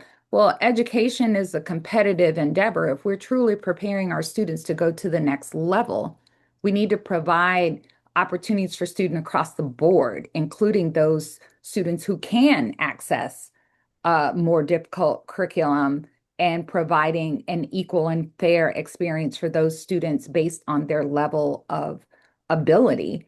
And I feel like looking at the proposal, I'm concerned if equity sounds like we want to make sure everybody has the same opportunity, and everybody can't have the same opportunity because everybody has different abilities. And so it's like, well, we don't really want kids taking calculus because most people can't do it. So that means we're not offering calculus. Some kids can. Like, I just think that when you look at equity, sometimes the kids on the higher end get the shortest end of the stick because we're so concerned about kids in special populations. And I know it's important that we provide them an equal and fair opportunity. But at the same time, we need to be providing similar opportunities for those students who are capable of um, exceptional work. So I'm Yeah, just concerned I about what equity sounds like. Um, I truly appreciate that, Bridget. I want to I think I want to clarify a couple things. One, I put the state board's equity framework in the chat for folks to review. It does actually uh, include things like student outcomes, uh, teacher competency, like, and maybe these aren't the right, like the things we want to anchor on, but it gives you an idea of what is in the state board's equity framework. Because I do think it's important to flesh out what people mean by different things. I personally do not, when I say equity, do not mean equal or the same. I'm not going to judge a fish by how fast and high it can climb a tree. That doesn't make sense. And so I do think fit matters. But when I'm talking about the graduation requirements, we are talking about the floor. We're saying, what should the floor be for kids? We are not trying to limit their ceilings. I do believe also that we should be having conversations about how do we ensure, like if the word flexibility came up. Sally's raised things about competency. Like, could we do should we be taking advantage of some of the why LEAs aren't taking advantage of competency? We've heard things around course equivalency. Should we make sure that we have, I don't know, 4 units of social studies, but maybe we talk about how we can have AP African American studies for one of them. I'm not saying that everything has to be the same for everyone. I am saying though that we should consider, or we should have a shared definition for equity as a task force as we make decisions. And so I am floating the state board's equity framework as one possibility for that. But I'm also looking for your feedback around if those things are the right things. And it might not be, it might be people need to take a look at it, shoot us an email, that kind of thing. But I am not saying it has to be one thing. Haley is noting that we do have a new task force member. This is not Kimba. This is Mello. Uh, this is the other task force member. Folks are wondering who this dog is. It is not the dog you have seen in times past. So I do want to invite more feedback from folks. I see Yvette's hand. I see Christy's hand. Yeah, it was kind of hard for me to type this in the chat, but just a Okay. clarifying question around student skills and graduate profile. So I'm assuming student skills are the proposed academic requirements, and then the graduate profile could include everything like the CTE, the practical diploma, and all the other things that were in the proposed capstone, right? Am I getting that right in the proposed criteria? I am also dropping the graduate profile in the chat. Uh, Okay. so the graduate profile, Aussie's graduate profile has the following things, and they're pretty big bucket things. So they are things like, and I'm not going to trouble you all with me working through trying to figure out how to share my screen because that's trash. So please Oh, look okay. at the link in the chat. But Yeah. the graduate profile includes things like critical thinking and problem Oh, okay. solving, social, emotional, and physical well-being, Got it. global and local citizenship, learner agency, communication and collaboration, information, media, and technology literacy, foundational knowledge and skills are the things that OSSI is saying that DC wide all graduates should have when they leave our school system uh, Okay. in order to thrive in the 21st century. And so, assuming that we think these are things that all students should have. If we look at any part of any recommendation for high school, and they don't move students toward these things, I think that should be a flag, right? Like if we're looking at the changes to the course requirements, um, and for some reason we go, you know what, this is a decision that doesn't make our students better as global and local learners. It's probably not a good decision for the. I'm just picking out things, right? I'm giving you examples, not saying that's my opinion. I'm making it up on the spot, but this is how we're thinking about it. Is that helpful, Yvette? Yes. So, okay. So student skills does include like CTE, the capstone, the all of those other things. That's what I was just, that's the Yes. clarification. And then Yes. sort It will of go what, beyond the capstone. Mhm. right, yeah, it goes, it's the whole picture, everything. Okay. And then for implementation, it would be more recommendations that we would have around implementing the requirements. Is that right? Yep. Okay. So I think I'm good. I don't have any more to propose. Thanks. Okay. Christy. Yeah, I know Yvette just asked a question about this, and thank you, Representative Thompson. I would love to hear a little bit more about the implementation piece. I think I may have a follow-up proposed suggestion to add to this list, but I think if you could provide a little bit of clarity around that, I think I can decide where to go from there. So I think the best thing I can provide is maybe an example of where this has come up in our conversations. So um, when we did public feedback, we had someone say, "Oh, okay, I really like the touch points with the counselors. I mean, yeah, I really like the touch points around postgraduate, post graduation decisions, right? And Aussie says there should be three in the proposal.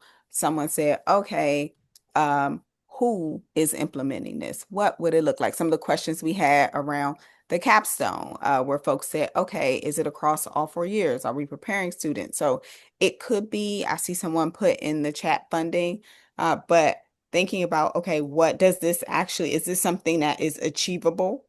And what do we need for it to be achievable? Because sometimes um, it is achievable if certain conditions are met. And so we might want to say, hey, we really like the idea of X, Y, and Z recommendation. In order for that to be true, we also need to see X, Y, and Z supports, or X, Y, and Z as a incentive, or X, Y, and Z as requirements. So that kind of thinking. That was super helpful. Thank you for sharing that. I guess that brings me to what I would like to potentially add to this list, and maybe this again falls under implementation, excuse me. But I think there should be like discussions regarding like resources or funding for the proposed graduation requirements. And there should be some discussion around that. Something that's top of mind for me and on behalf of DC Public Charter Schools is that in order for students to have access to these high quality graduation requirements and opportunities, I believe, we need to discuss what a school needs in order to do so. I will also name, and I think I iterated this last meeting, but DC Public Charter Schools have shared that they have concerns around funding for the proposed graduation requirements. So if that's part of implementation, I would really like us to discuss that as a task force. Okay. I see in the chat, yes, the point about bandwidth for schools to to implement some of the recommendations came up in our conversations. And so given that's come up, we do think we're assuming it should be part of how we think about things or continue to be. We're not going to divorce that from our thinking moving forward. Any other thoughts about this? Student skills might be different than a strong academic foundation. Okay. How are the proposed changes impacted by Aussie's news? Oh, okay. Is that a question to me, Bridget? It's just a question that those changes have been codified, like they're going to be implemented. And when I was in that meeting and learned about those, I went back and looked at the proposed high school graduation. They don't necessarily align, so they may have to make another shift. We did get a presentation about this at our recent working session, and I believe someone asked this question. Yeah, I asked that question. Was it you? So from Aussie's perspective, they said that they do align. Uh-huh. So we can, if you have trouble seeing that alignment, then let's discuss. But I did ask that question expressly with this in mind, and they feel like it does.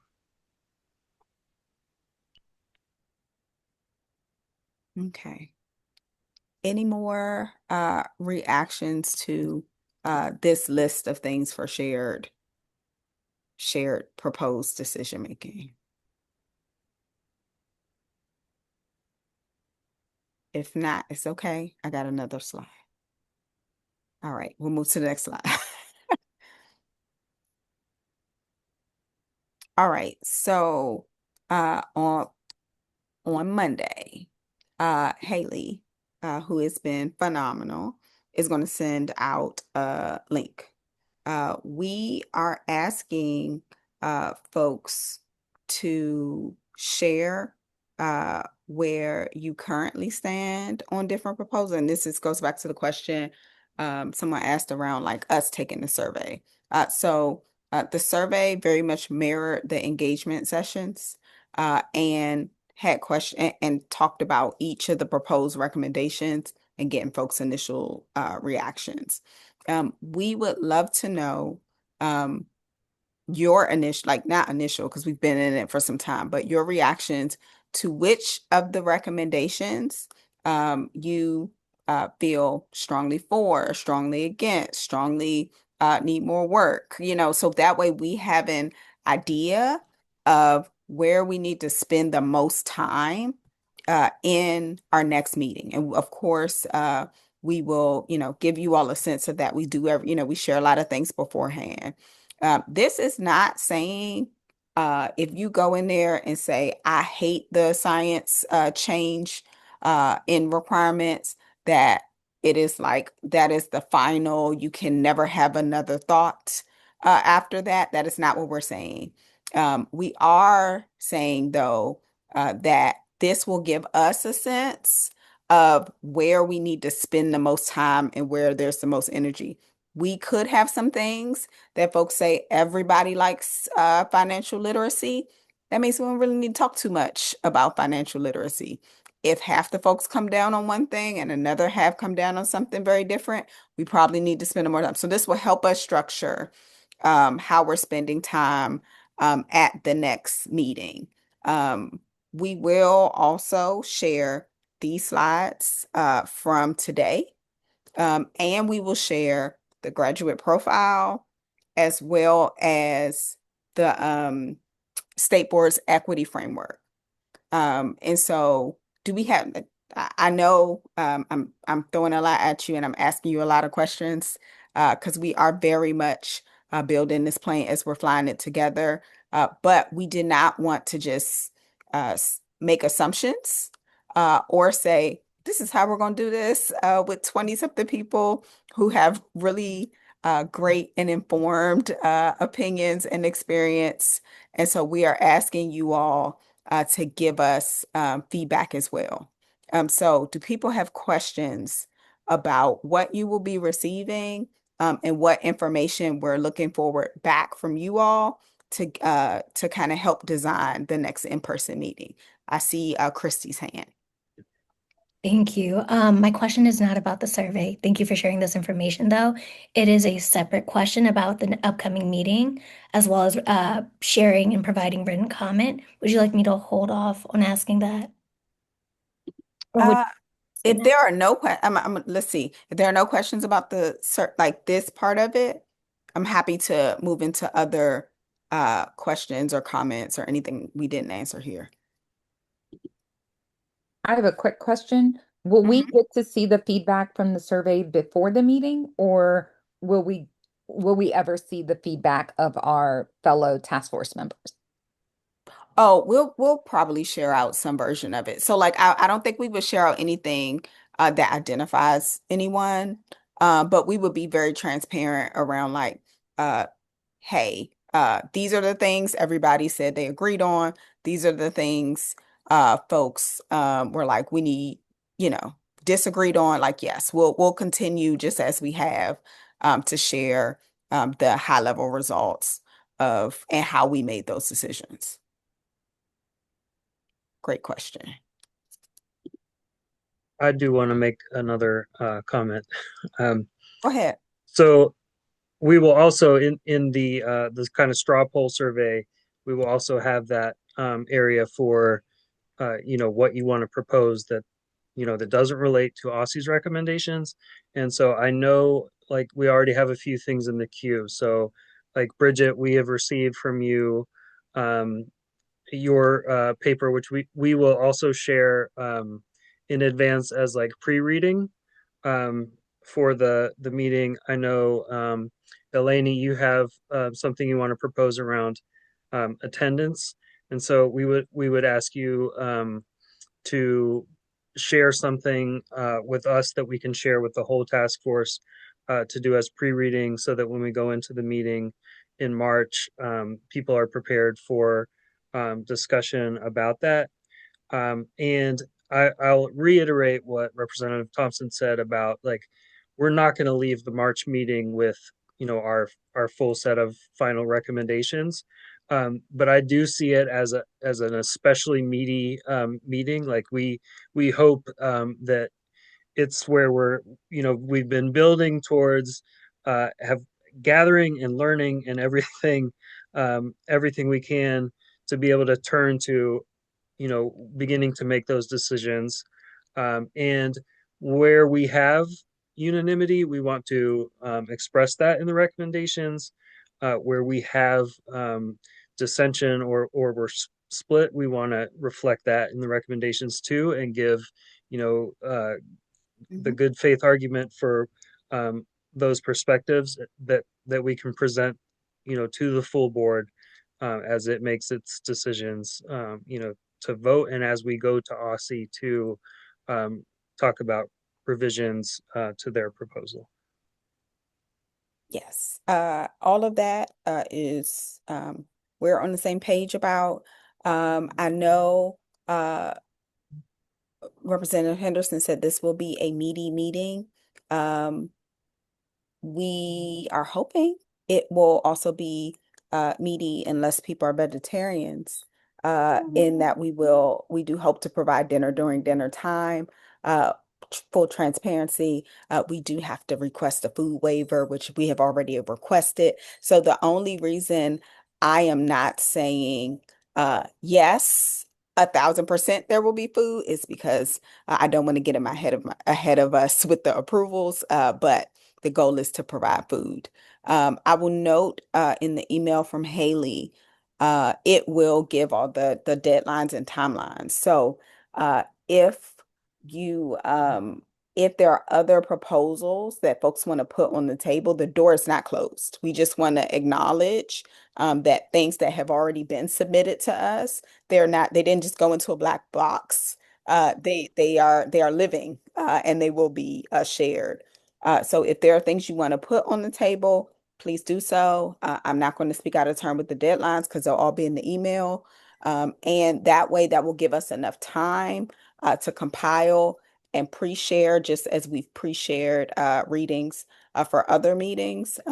All of the alternate proposals, which might include things that either OSSI did not cover, that we feel like should be, or that you all or we together could feel like should be in there. Things that are different than what OSSI proposed. This is an opportunity to share those with us as well. We will package them and share them with the larger task force, so that way you are not going in just surprised with everything at one time. We can do some digestion before we get to the meeting. We are looking into hybrid options, because we know some people might not be able to attend, but we do hope we can be in person together, both because it is, a robust conversation, and because we heard you all that it would be great if we could get outside the boxes for once. And we appreciate just getting to know you all this way, but would love to be able to work together in person. Any other questions or thoughts immediately? I know in the chat someone asked about parking options. I can ask our other staff about that, but I will say I'm not an expert on that because it is right on the red line. But the representatives often drive to the meetings, so they may be able to tell you their opinion about parking near 441. My opinion is, if that's what you got to do what you got to do. I do drive to the meeting. I drove to our meeting last night. I've always been able to find a parking space. You might have to pay for parking. I drive to the meetings not because I can't get on the metro, but mostly because it's not the safest for me to come home uh, and then walk up the dark hill by myself. So Metro, super accessible because we're right over Judiciary Square. We're literally right over top of Judiciary Square. And there is enough parking at that time of day. Parking has decreased since MPD moved into the building, but you can find parking. It is a paid street parking available. Disclaimer, I do not recommend anyone parks under the building in the evening, because that does close. So don't park under the building. Don't do that. You're gonna have to park on the street. Other logistics questions?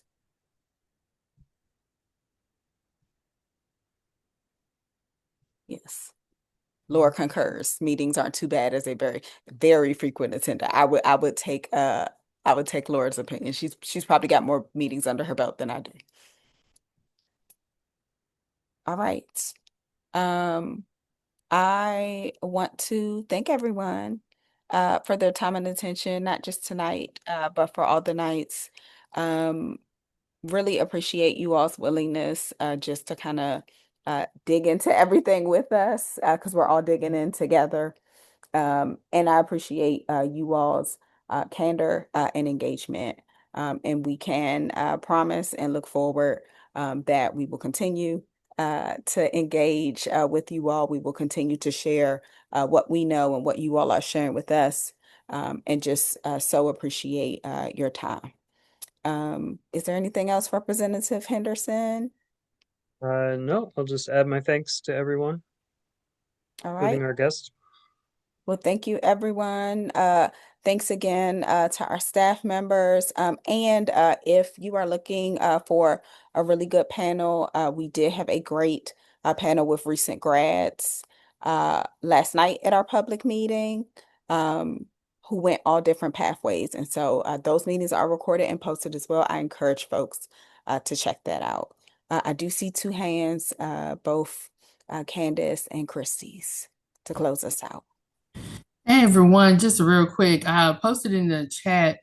We are having Cliff mentioned our student organizations that are aligned to our CTE programs. And so I'm in need for volunteer judges. So if you or people in your community, your family, your sorority, your church, your school, your whatever else you do in life in addition to work, in colleagues as well, please sign up to participate. It's a really great day. It's also a really great opportunity to see CTE in action outside of just like what happens in the school day, because our students do really well in this space. And so it's really also often a very great day. And so we have about 1,300 kids that are going to be attending this conference. And so we need judges for those students competitions. So if you are willing to sign up, just go to the link that I posted in the chat, go to the volunteer page to learn more. And if you need to contact me, please let me know. My information is on the website. Thanks, Candace. Looks like you all need 150 judges. Yes. So Yes, I need people. lots of opportunity to engage. Yes. Christy. Thank you for sharing that, Candace. That sounds amazing. But I have two quick questions. So one is there a tentative date planned for the vote on the proposed graduation requirements at this time? Tentative date, not yet. My guess is we are looking at May or June. Okay, May or June. So as of right now, we still have a March. We did extend the sunset date of the task force. So I'm anticipating, similar to what Representative Henderson said, that will be a meaty first pass at us saying, okay, here's what's going on. Here's what we would like to see. We'll probably do some digestion, share back out. We'll probably have another some more time in April for us as a task force to have a conversation and refine. We will share with the board. There will be some back and forth with OSSI. So that would only allow a vote as early as May. I don't know what else needs to happen in between those things. There might be other things that come up. There might be some things we need more time around. I don't know how long OSSI needs to, make changes, accept feedback. But at earliest, May, uh, likely June. Okay, got it. Thank you. And my second question is, well, first of all, thank you again for including DC Public Charter School Board on the task force. Happy to be here. We would like to have our written comments included in the written record of the task force, and I'm happy to follow up via email if that's better. But would you mind sharing the best way to go about this? When you say written record of the task force, share more. Yeah, so to have my comments included as part of the written record. I think what was shared as feedback is that it would be beneficial to have me submit my written comment to. Oh, okay. Yeah. So just Haley has prepared the slides. Just email Robert and I. Okay, will do. Thank you so much. All right. Okay. We've gotten down to the last